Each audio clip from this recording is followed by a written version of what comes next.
عزیزان گرامی، اگر اللہ رب العزت نے ہمیں پیسے سے، دولت سے نوازا ہے تو میرے عزیزو نکاح کرنا چاہیے، کیونکہ آج کل ایسا ماحول ہو گیا کہ لوگ یہ سوچتے ہیں کہ یار ہمارے پاس بینک بیلنس ہو جائے، ہمارے پاس میں خوب پیسہ ہو جائے تب جا کر کے ہم نکاح کریں گے۔ نہیں، یہ غلط ہے، بلکہ میرے آقا کی تو حدیث پاک ہے کہ اگر تمہیں لگ رہا ہے کہ تمہارے پیسے میں برکت نہیں ہے، اگر تمہیں لگ رہا ہے کہ تمہارے کاروبار میں برکت نہیں ہے، اگر تمہیں لگ رہا ہے کہ تمہارے گھر میں برکت نہیں ہے، تو میرے آقا کا ارشاد ہے کہ نکاح کر لو، نکاح سے اللہ تمہارے پیسے میں برکتیں عطا کر دے گا، نکاح سے اللہ تمہارے گھر میں برکتیں عطا فرما دے گا۔ اس لیے میرے عزیزو نکاح کرنا یہ سنتی کام ہے، آقا علیہ الصلوۃ والسلام کی بہت ہی پیاری سنت ہے، اور میرے عزیزو آقا علیہ الصلوۃ والسلام کی حدیث پاک بھی ہے۔ میرے آقا ارشاد بھی فرماتے ہیں کہ نکاح کرنے سے انسان کے ایمان کی حفاظت ہو جاتی ہے۔ انسان جب تک نکاح نہیں کر رہا ہے تو میرے عزیزو اس کے ایمان کی حفاظت نہیں ہے، بلکہ شیطان اس کو بہکاتا رہتا ہے، اس کے ذہن میں ایسے فطور پیدا ہوتے ہیں کہ وہ گناہ کی طرف مائل ہو جاتا ہے۔ لیکن جب انسان نکاح کر لیتا ہے تو میرے عزیزو بہت سارے گناہوں سے اس کی حفاظت ہو جاتی ہے، بہت سارے گناہوں سے وہ بچ جاتا ہے۔ اس لیے میرے عزیزو اگر نکاح کرنے کی طاقت ہے، پیسہ بھی ہے، دولت بھی ہے، تو نکاح کرنے میں جلدی کرنا چاہیے، کیونکہ میرے عزیزو نکاح کرنے سے اللہ گھر میں برکتیں دیتا ہے، اللہ پیسے میں بھی برکتیں عطا فرماتا ہے نکاح کرنے سے۔ تو میرے عزیزو نکاح کرنا ہمیں چاہیے، لیکن آج کل کا ماحول نکاح کرنے سے برکت ہونے کے بجائے گھر میں اور زحمتیں پیدا ہو جاتی ہیں، گھر کی برکتیں اڑ جاتی ہیں۔ کیوں میرے عزیزو برکتیں اس لیے توڑتی ہیں کیونکہ میرے عزیزو نکاح کرنا سنتی کام ہے۔ میرے آقا کی حدیث پاک ہے، میرے آقا ارشاد فرماتے ہیں کہ نکاح 4 چیزوں کی بنیاد پر کیا جاتا ہے، لیکن میرے عزیزو آج ہم ان ساری چیزوں کو چھوڑ کر آج ہم سب سے زیادہ پیسے کو ترجیح دیتے ہیں، آج ہم سب سے زیادہ مال کو ترجیح دیتے ہیں، جبکہ میرے آقا نے ارشاد فرمایا نکاح کرنے کا ارادہ کرو تو پیسے کو ترجیح مت دو، نکاح کرنے کا ارادہ کرو تو میرے عزیزو زیادہ خوبصورتی کو ترجیح مت دو، بلکہ نکاح کرنے کا ارادہ کرو تو میرے عزیزو دینداری کو ترجیح دو۔ جب آپ اپنے لیے لڑکی تلاش کرنے کے لیے جاؤ تو یہ دیکھو کہ لڑکی دیندار ہے یا نہیں، لڑکی نماز پڑھنے والی ہے یا نہیں، لڑکی روزے رکھنے والی ہے یا نہیں، لڑکی کے اندر دینی ماحول ہے یا نہیں۔ میرے عزیزو اگر ایسی لڑکی اپنے گھر کے لیے لے کر کے آؤ گے، اگر نماز پڑھنے والی ہوگی وہ، روزے رکھنے والی ہوگی وہ، اس کے اندر دینی ماحول پیدا ہوگا، تو میرے عزیزو اس کے قدم سے اللہ تمہارے گھر میں برکتیں پیدا کر دے گا، کیونکہ میرے آقا ارشاد فرماتے ہیں کہ جب نیک لڑکی جس گھر میں اپنا قدم رکھتی ہے اللہ اس کے قدم کی برکت سے اس کے گھر میں برکتیں عطا فرما دیتا ہے۔ تو میرے عزیزو دیکھیے، آپ نکاح کرنے کا ارادہ کریں تو میرے عزیزو دیندار لڑکی تلاش کریں، لیکن آج کل دیندار لڑکی کوئی تلاش نہیں کر رہا ہے، بلکہ میرے عزیزو آج سب سے زیادہ مال کو ترجیح دی جا رہی ہے۔ دیندار ہے یا نہیں، نماز پڑھتی ہے یا نہیں، روزے رکھتی ہے یا نہیں، پہناوا کیسا پہنتی ہے اس سے کوئی غرض نہیں، بس آج کل انسان کے ذہن میں پیسے کا خمار اتنا بھر چکا ہے۔ میرے عزیزو صرف انسان پیسے کو ترجیح دے رہا ہے، لڑکی چاہے کیسی بھی ہو، بازاروں میں گھومنے والی ہو، چاہے مارکیٹوں میں گھومنے والی ہو، چاہے ادی آستینوں کے کپڑے پہننے والی ہو، چاہے بال کو کٹوانے والی ہو، چاہے اپنے گلے میں دوپٹہ ڈال کر مارکیٹوں میں بازار میں گھومنے والی ہو، ہمیں ایسی لڑکی پسند آتی ہے۔ جبکہ میرے عزیزو ایسی لڑکی کامیاب نہیں ہے، بلکہ ایسی لڑکی کے قدم سے اللہ برکتیں پیدا نہیں کرتا ہے، بلکہ ایسی لڑکی کے قدم سے تو جو اور برکتیں ہوتی ہیں وہ ساری برکتیں اڑ جاتی ہیں، بلکہ قدم کی برکت سے، یعنی گھر میں تو برکت اس کے قدم سے ہوتی ہے جو دیندار ہوتی ہے، جو مصطفیٰ کی شریعت کے مطابق اپنی زندگی گزارنے والی ہوتی ہے، جو اللہ اس کے رسول کی محبت میں زندگی گزارنے والی ہوتی ہے، جو نمازیں پڑھنے والی ہوتی ہے، جو اسلام کو فالو کرنے والی ہوتی ہے، جو قرآن کو پڑھنے والی ہوتی ہے۔ ارے جب دیندار لڑکی ہوتی ہے اور دیندار لڑکی جب نمازیں پڑھ کے دعا کرتی ہے، اے اللہ اللہ میرے شوہر کے پیسے میں برکتیں عطا فرما، اے اللہ میرے شوہر کے کاروبار میں برکتیں عطا فرما، اے اللہ میرے شوہر کو کامیابی عطا فرما، تو میرے عزیزو اس لڑکی کی دعا کو اللہ قبول فرماتا ہے اور اس کی دعا کی برکت سے اس کے شوہر کو اللہ مالا مال کر دیتا ہے۔ تو میرے عزیزو یہ ہے شادی کرنے کا طریقہ۔ لیکن آج کل ہمارا ماحول، کیونکہ میرے آقا نے ارشاد فرمایا کہ گھر میں برکت نہیں ہو رہی ہے، پیسے میں برکت نہیں ہو رہی ہے، کاروبار میں برکت نہیں ہو رہی ہے آپ کے، تو میرے آقا نے ارشاد فرمایا نکاح کر لو، نکاح سے اللہ تمہارے پیسے میں گھر میں برکتیں عطا کر دے گا۔ لیکن آج کل الٹا ماحول، برکتیں ہونے کے بجائے اور برکتیں اڑ رہی ہیں، کیونکہ میرے عزیزو آقا کی حدیث پاک جھوٹی نہیں ہو سکتی۔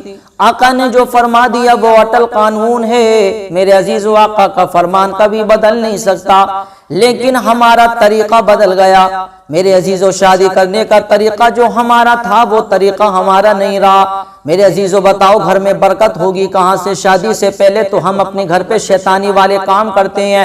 شادی کرنے سے پہلے میرے عزیزو گھر پہ ڈیجا بجایا جاتا ہے، بتاؤ کس کا طریقہ ہے یہ؟ شیطان کا طریقہ ہے شادی سے پہلے گھر پہ ڈیجا بجانا، اپنے گھر پہ شادی سے پہلے رنڈیاں نچا رہے ہیں، بتاؤ یہ کس کا طریقہ ہے؟ شادی کرنے سے پہلے میرے عزیزو اپنے گھر پہ ڈانس پارٹی کرا رہے ہیں، بتاؤ یہ کس کا طریقہ ہے؟ ارے جب ہم شادی کرنے سے پہلے اپنے گھر میں شیطانی کام کریں گے، شادی کرنے سے پہلے ہم اپنے گھر پہ شیطان کو خوش کریں گے، تو میرے عزیزو بتاؤ جس کام کے اندر شیطان کو خوش کیا جاتا ہے اس کام میں ہمیں خوشیاں کیسے مل سکتی ہیں؟ اس کام میں ہمیں کامیابی کیسے مل سکتی ہے؟ ارے کامیابی تو اس کام میں ملتی ہے، کامیابی تو اس کام میں حاصل ہوتی ہے جس کام کے اندر اللہ اس کے رسول کو خوش کیا جاتا ہے، جس کام کے اندر اللہ کے رسول کو خوش کیا جاتا ہے۔ اس لیے شادی کرنا سنتی کام ہے، مصطفیٰ کی سنت ہے، تو شادی کرنے سے پہلے شیطان کو خوش مت کرو بلکہ اللہ اس کے رسول کو خوش کرو۔ جس کام کے اندر اللہ اس کے رسول کو خوش کیا جاتا ہے تو میرے عزیزو وہ کام پائے تکمیل تک پہنچ جاتا ہے۔ اس لیے میرے عزیزو ہمارا طریقہ بدل گیا۔ آج جس طریقے پہ ہمیں شادی کرنا چاہیے تھی وہ طریقہ آج ہمارا نہیں رہا۔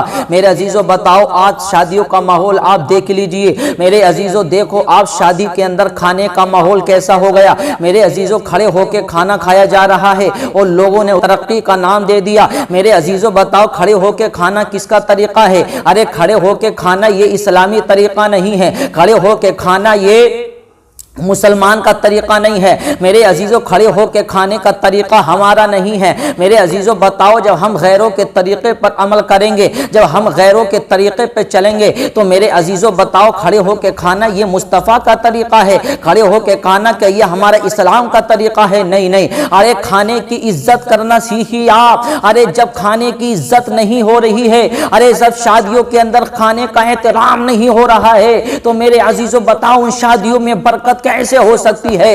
ارے جو قوم کھانے کا ادب احترام نہیں کرتی، جو قوم کھانے کا احترام عزت نہیں کرتی تو میرے عزیزو بتاؤ اس قوم کو اس کے کام میں کامیابی کیسے مل سکتی ہے؟ اس لیے میرے عزیزو کھڑے ہو کے کھانا یہ مسلمان کا طریقہ نہیں ہے، کھڑے ہو کے کھانا یہ مصطفیٰ کا طریقہ نہیں ہے، بلکہ کھڑے ہو کے کھانا میرے عزیزو جانوروں کا طریقہ ہے۔ جانور کھڑے ہو کے کھاتا ہے اور آج کل انسان کھڑے ہو کے کھا رہا ہے اور اسے ترقی کا نام دے دیا۔ میرے عزیزو ہم تو یہ کہتے ہیں کھڑے ہو کے کھانا تم کھا رہے ہو تو تم ترقی کے زمانے میں نہیں بلکہ بربادی کے زمانے میں جی رہے ہو، کیونکہ کھڑے ہو کے کھانا یہ انسان کا طریقہ نہیں ہے بلکہ کھڑے ہو کے کھانا یہ جانور کا طریقہ ہے۔ تو میرے عزیزو بتاؤ ہمارے کاروبار میں اور ہمارے پیسے میں، ہماری شادیوں میں برکت کہاں سے ہوگی؟ شیطانی طریقے پر عمل کریں گے۔ میرے عزیزو پیسے میں کاروبار میں برکت تو اس کے ہوتی ہے جو اپنے نبی کے طریقے پر، اپنی نبی کی سنت کے طریقے پر عمل کرتا ہے۔ میرے عزیزو بتاؤ آج شادیوں میں ماحول دیکھ لیجیے آپ کہ میرے عزیزو کیسا ماحول ہو گیا. پھر بھی ہم کہتے ہیں یار ہمارے گھر میں برکت نہیں ہے, پیسے میں برکت نہیں ہے. میرے عزیزو اگر برکتیں چاہتے ہو تو آپ اسلامی طریقے پر مصطفیٰ کی زندگی کے مطابق اپنی زندگی گزاریے, مصطفیٰ کے طریقے کے مطابق اپنی شادیاں کریے. میرے عزیزو اگر آپ مصطفیٰ کے طریقے پر اپنی شادیاں کریں گے تو انشاءاللہ آپ کی شادی بھی وہ کامیاب ہوگی اور اللہ اس کام کے اندر آپ کو کامیابی بھی عطا فرمائے گا. لیکن میرے عزیزو آج ہماری شادیاں ہم اپنے آپ کو خوش کرنے کے لیے میرے عزیزو ایسے ایسے کام کرتے ہیں کہ اللہ اس کے رسول کو ہم ناراض کر دیتے ہیں. ایک بات کو یاد رکھیے آپ میرے عزیزو, اپنی خوشی میں اپنے آپ کو خوش کرنا کمال نہیں ہے بلکہ اللہ اس کے رسول کو خوش کرنا کمال ہے. جس کام کے اندر اللہ اس کے رسول کو خوش نہیں کیا جاتا میرے عزیزو وہ کام کامیاب نہیں ہوتا.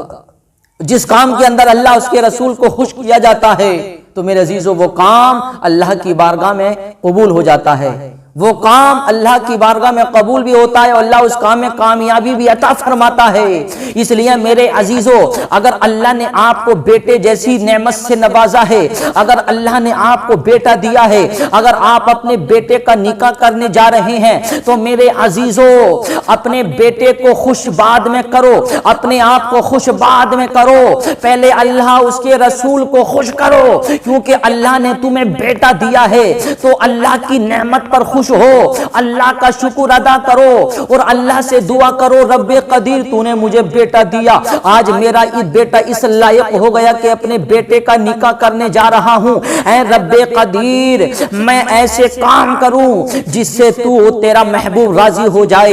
یہ دعا کرے تو میرے عزیزو جو انسان ایسے کام کرے گا اور اللہ کی بارگاہ میں دعا کرے گا تو میرے عزیزو اسے اس کے کام میں کامیابی حاصل ہوگی. لیکن میرے عزیزو ہم ایسا کام کرنے کے لیے تیار نہیں بلکہ آج ہم شیطانی طریقے پر عمل کرتے ہیں. آج ہم شیطان کو خوش کر رہے ہیں. میرے عزیزو بتاؤ ہم اپنی شادیوں میں اتنا پیسہ خرچ کر رہے ہیں. میرے عزیزو شادی کرنے سے پہلے اپنے گھر پہ ڈانس پارٹی کرا رہے ہیں, ڈیجا بجا رہے ہیں. میرے عزیزو بتاؤ اتنا پیسہ خرچ کیا جا رہا ہے 15,000 20,000. میرے عزیزو یہ کدھر نہیں لگ رہا ہے جبکہ یہ سارا پیسہ ہمارا شیطانی راستے میں جا رہا ہے اور ہمیں گناہ بھی مل رہا ہے. میرے عزیزو کمال تو تب ہوتا اگر آپ کو واقعی میں اپنا پیسہ خرچ کرنے کا شوق ہے تو میرے عزیزو اپنے بیٹے کی شادی کرنے سے پہلے جو اپنا پیسہ آپ ڈی جے میں لٹا رہے ہیں, جو آپ اپنا پیسہ ڈانس پارٹی میں لٹا رہے ہیں, وہ پیسہ میرے عزیزو اپنی گود میں رکھو اور رکھنے کے بعد اگر آپ کے پڑوس میں اگر کوئی غریب ہے, اگر آپ کے گھر کے پاس میں کوئی یتیم ہے تو اس کے گھر پہ چلے جاؤ اور جانے کے بعد اگر اس غریب کی بیٹی ہے اس کی غریب کی بیٹی ہے تو اس کو پیسہ دے دو. میرے عزیزو اگر وہ غریب خوش ہو گیا, اگر وہ غریب مسکرا گیا, میرے عزیزو جو غریب کو خوش کرتا ہے تو میرے عزیزو سمجھ لو وہ اللہ کے رسول کو خوش کرتا ہے, اور جو اللہ کے رسول کو خوش کرتا ہے تو میرے عزیزو سمجھ لو وہ جنت کا حقدار ہو جاتا ہے.